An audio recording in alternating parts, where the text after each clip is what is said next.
Hello everyone. For my final, I chose to do an analysis of the poem Because I Could Not Stop for Death by Emily Dickinson.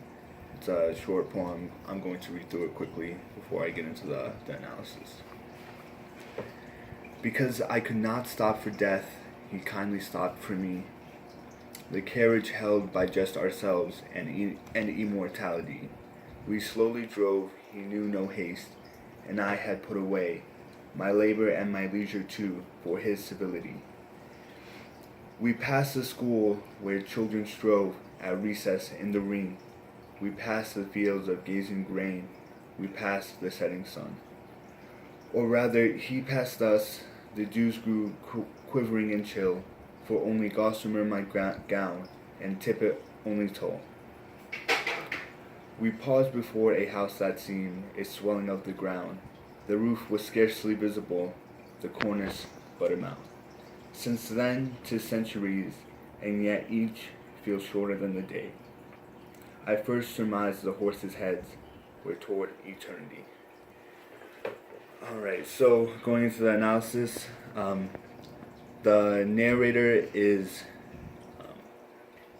reflecting about death coming for her. She is currently dead, and this is a reflection of that moment in time. So in the first stanza, the narrator states that she could not stop for death, so he kindly stopped for her out of civility, his kindness, and his goodwill. The two ride in the carriage with a third character, immortality, thrown in for just that counter effect to death. The line, "We slowly drove, he knew no haste," shows that she is in no rush to die at all. In the second stanza, the journey takes them past a school with children, fields of grazing grain, and they pass the setting sun.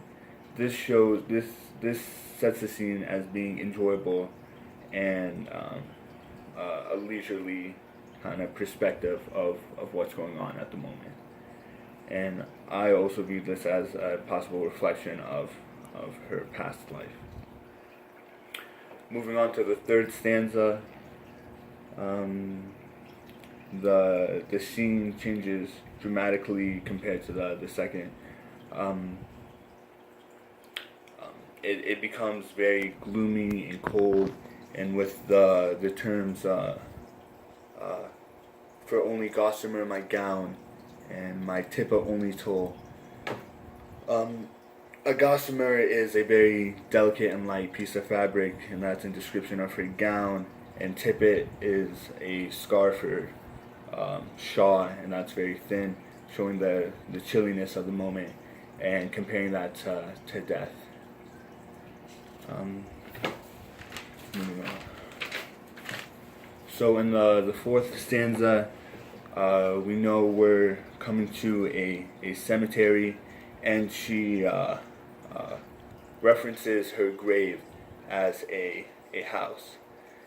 And this comparison is very key, I found, as it shows of comfort that she finds in this spot, and also with the description of the grave. In stanza 5, the key aspects are references in passing of time.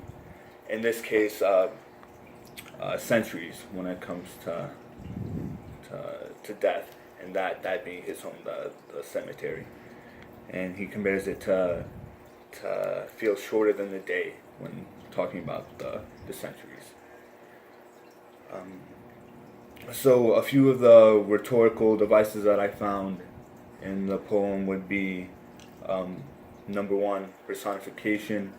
One, when it comes to the description of death and how he took on, personal actions in his interactions with the narrator.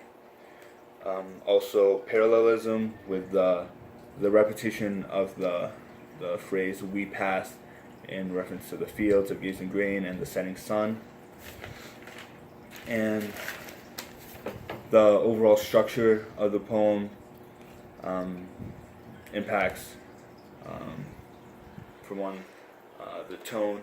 It gives a fleeting sense in how short life is and how long death is following after. And the meaning.